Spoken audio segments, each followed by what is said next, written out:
तुम नोटिस करते हो कि कुछ लोग कभी ओपनली हर्ट नहीं दिखते। कोई उन्हें इग्नोर कर दे तो वो बस कैजुअली बोलते हैं, मुझे फर्क नहीं पड़ता। कोई दूर चला जाए तो वो इंस्टेंटली डिस्ट्रैक्टेड हो जाते हैं। बाहर से देखो तो लगता है देर इमोशनली स्ट्रांग, लेकिन कई बार ये स्ट्रेंथ नहीं होती, ये इमोशनल डिस्टेंस होती है। और सबसे स्ट्रेंज बात, कई लोगों को खुद भी नहीं पता होता कि वो सच में केयर नहीं करते या सिर्फ केयर करने का रिस्क अवॉइड कर रहे हैं। क्योंकि कभी कभी मुझे फर्क नहीं पड़ता असल में ब्रेन का सबसे क्वाइट डिफेंस मैकेनिज्म होता है। और अगर तुम भी ऐसे हो तो शायद तुम कोल्ड नहीं हो, शायद तुम्हारा माइंड बस बहुत समय से सर्वाइवल मोड में है। ये बिहेवियर रैंडम नहीं होता, तुम ब्रोकन नहीं हो, तुम इनसेंसिटिव भी नहीं हो। ह्यूमन ब्रेन अक्सर वही बिहेवियर्स क्रिएट करता है जो उसे इमोशनल पेन से बचा सके। और प्रिटेंड करना कि कुछ फर्क नहीं पड़ता कई लोगों के लिए प्रोटेक्शन बन जाता है, क्योंकि जब किसी चीज की इंपॉर्टेंस कम दिखती है तो उसके खोने का डर भी थोड़ा मैनेजेबल लगता है। ब्रेन हमेशा हैप्पीनेस नहीं ढूंढता, पहले सेफ्टी ढूंढता है। और कभी कभी इमोशनल डिटैचमेंट उसी सेफ्टी का शॉर्टकट बन जाता है। ये बिहेवियर अक्सर बहुत छोटी मोमेंट्स में दिखता है। तुम मैसेज टाइप करते हो फिर डिलीट कर देते हो, तुम किसी को मिस करते हो लेकिन रिप्लाई इंटेंशनली लेट करते हो। तुम्हें अप्रिसिएशन चाहिए होती है लेकिन जब कोई तारीफ करे तो तुम जोक में टाल देते हो। क्यों? क्योंकि वल्नरेबिलिटी एक्सपोजर जैसा फील होती है। जब ब्रेन को पहले रिजेक्शन, एम्बैरेसमेंट या इमोशनल इनकंसिस्टेंसी मिली हो तो वो अटैचमेंट को रिस्की मानने लगता है। तब इंसान केयर तो करता है लेकिन ओपनली केयर करना अनकंफर्टेबल लगने लगता है, इसलिए वो इंटरेस्ट को सार्केज्म में बदल देता है, नीड को इंडिपेंडेंस में, अटैचमेंट को इन चिल वाली पर्सनैलिटी में। ये फेक नहीं होता, ये एडेप्टेशन होता है। कई लोगों ने चाइल्डहुड में सीखा होता है कि इमोशंस जितने विजिबल होंगे उतना हर्ट होने का चांस बढ़ेगा। कुछ घरों में फीलिंग्स को ओवर रिएक्टिंग कहा जाता है। कुछ रिलेशनशिप्स में अफेक्शन अनप्रेडिक्टेबल होता है, कभी प्यार मिलता है, कभी अचानक डिस्टेंस। तो ब्रेन धीरे धीरे एक पैटर्न सीखता है, expect less, show less, feel less, ताकि डिसअपॉइंटमेंट छोटा लगे।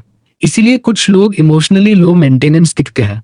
उन्हें ज्यादा एक्सपेक्टेशंस नहीं होती, वो ज्यादा डिमांड नहीं करते, वो कहते हैं जो होगा देखा जाएगा। लेकिन अंदर उनका nervous system constantly emotional risk calculate कर रहा होता है।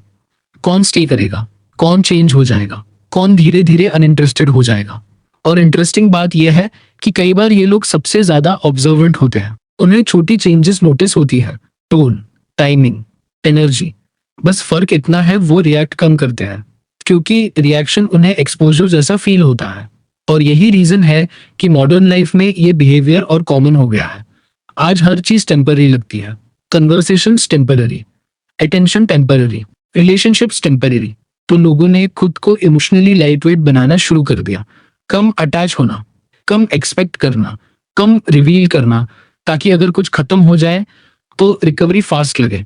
लेकिन यहाँ एक हिडन कॉन्ट्राडिक्शन है। जो लोग सबसे ज्यादा कहते हैं मुझे किसी की जरूरत नहीं, कई बार वही लोग कनेक्शन को सबसे डीपली फील करते हैं। बस उन्होंने नीड को साइलेंस में कन्वर्ट करना सीख लिया होता है। और यही वो हिस्सा है जो ज्यादातर लोग समझ नहीं पाते, क्योंकि इमोशनल नमनेस हमेशा एब्सेंस ऑफ फीलिंग नहीं होती।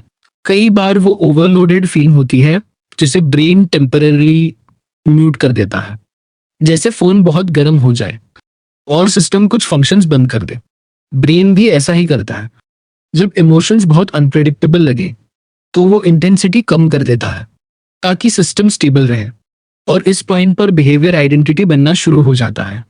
पहले इंसान सिर्फ हर्ट अवॉइड कर रहा था, फिर धीरे धीरे वो खुद को ऐसा मानने लगता है, मैं ऐसा ही हूं, मैं इमोशनली डिटैच्ड हूं, मुझे ज्यादा फर्क नहीं पड़ता।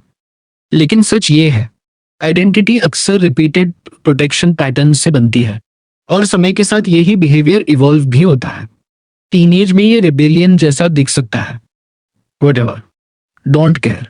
20s में ये हाइपर इंडिपेंडेंस बन जाता है, बिजी रहना, इमोशनली अनअवेलेबल दिखना, अटैचमेंट को कैजुअल बना देना। फिर लेटर एडल्टहुड में ये क्वाइट डिस्टेंस बन सकता है।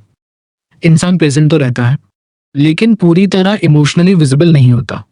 बिहेवियर वही रहता है, बस उसकी लैंग्वेज बदलती रहती है, क्योंकि एज के साथ ब्रेन सेम डिफेंस को नए मीनिंग्स देने लगता है।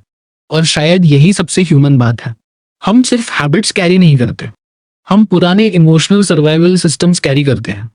कुछ लोग एंगर लेकर चलते हैं, कुछ एंजाइटी, और कुछ लोग इंडिफरेंस, फेक इंडिफरेंस, जो बाहर से वॉल लगता है लेकिन अंदर से ब्लैंकेट होता है। एक इमोशनल ब्लैंकेट जो नर्वस सिस्टम को कहता है रिलैक्स, ज्यादा फील मत करो, ज्यादा अटैच मत हो, क्योंकि प्रेडिक्टेबिलिटी कंफर्ट देती है। अगर तुम पहले से अज्यूम कर लो कि कुछ परमानेंट नहीं है तो सडन लॉस थोड़ा कम शॉकिंग लगता है। अगर तुम पहले ही कैजुअल दिखो तो रिजेक्शन थोड़ा कम पर्सनल लगता है।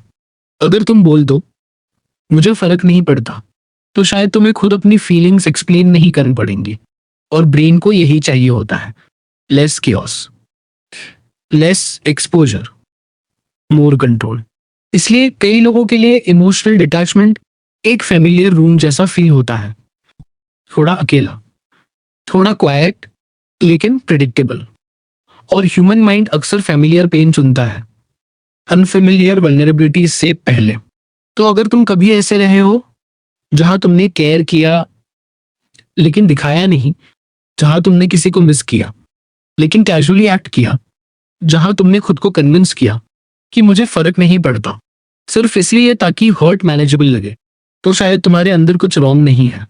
शायद तुम्हारा ब्रेन बस बहुत लंबे समय से तुम्हें इमोशनली सेफ रखने की कोशिश कर रहा है, थोड़ा इम्परफेक्ट तरीके से लेकिन डीपली ह्यूमन तरीके से।